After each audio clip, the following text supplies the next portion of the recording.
And we're on to video 3. So we've done the intro and identifying what A, B, and C are in video 1. We use the A, B, and C to find X values. This video, we're just gonna maybe have to rearrange a little bit more, and we'll talk about negative values. So I'm gonna do 2 examples in this video, and that's where we are right now. Again, we have our formula handy, so we can use it. And let's find the roots for this first equation. So again, you have to be in standard form and set equal to 0. So I can see that most everything's on the left-hand side, and then I have just a negative 9x over here. I do see that this is negative. It's up to you if you want to move all the 3 things to the right side. That's not a bad idea. Or if you just want to add the 9x, this can work as well. Okay, so now I put that underneath here because right now I know they go together. They are like terms. So negative 6 plus 9 is positive 3x.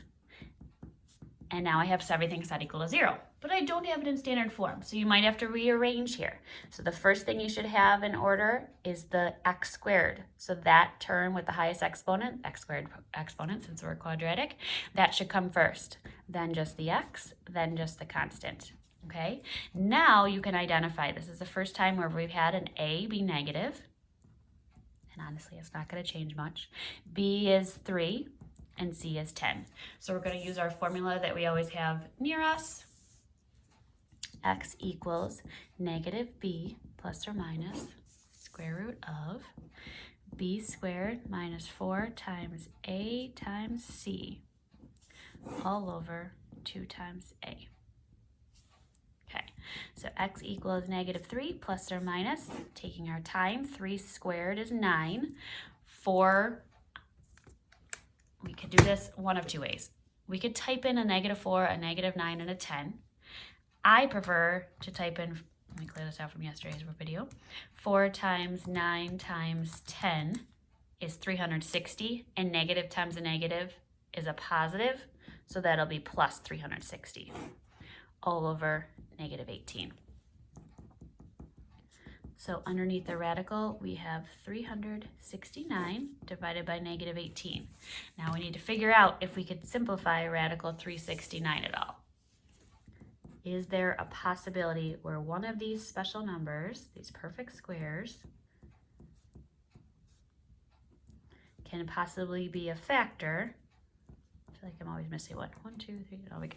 Okay, so which one of these is a perfect square that is a factor in a 369? So perhaps you can see that 100 is not. Check 81.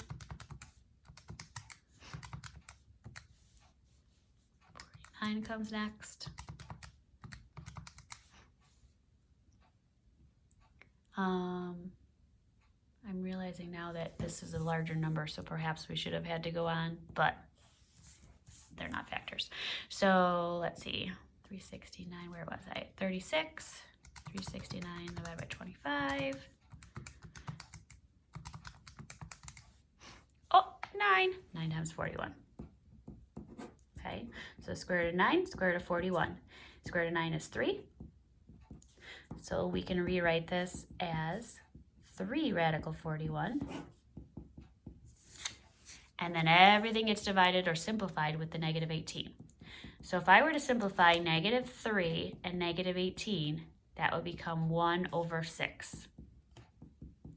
And 3 over 18, now this becomes a negative 1 over 6 radical 41. But you're adding it or subtracting it, so it's really not going to matter. It'd really be like minus plus. Or you might have it written out, since this is a multiple choice, as 1 plus radical 41, plus or minus radical 41 over 6. So if we need to simplify it like that, that might be the answer as well. Okay? All right, second problem. We have a negative here. You have a choice. You could keep this as a negative, or you could add, subtract, and subtract everything to the other side, because it doesn't matter what side is equal to 0, so it's up to you. But it really doesn't matter when you use your quadratic formula if A is negative or if it's positive. So I can't quite yet identify A, B, and C. It's equal to 0. It looks like we're good, but if you notice, it's not in the right order. You have to have it in standard form. So all I'm doing is rearranging, keeping the signs with each number. So A is -5, B is 7, and C is 9. Plugging these numbers into the formula. Careful of the negatives. So x equals -7 plus or minus 49. 4 times 5 times 9 is 180. Now we need to think, is this positive or negative? This is a negative times a negative, so that'll be positive. Over -10. 180 plus 49 is 229. We got to break down that radical 229 again. So we think of all the perfect squares. Now notice how many times I'm writing this. If you just want to have these handy, that's fine too. And I could go on just to be sure. Any of those aren't factors, but they aren't. So we have 229. We're trying to find out if any of these perfect squares are factors.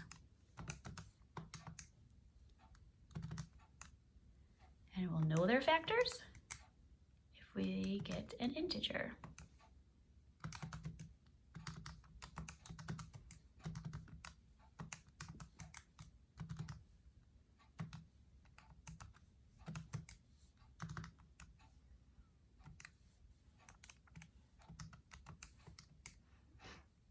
I think I've done them all.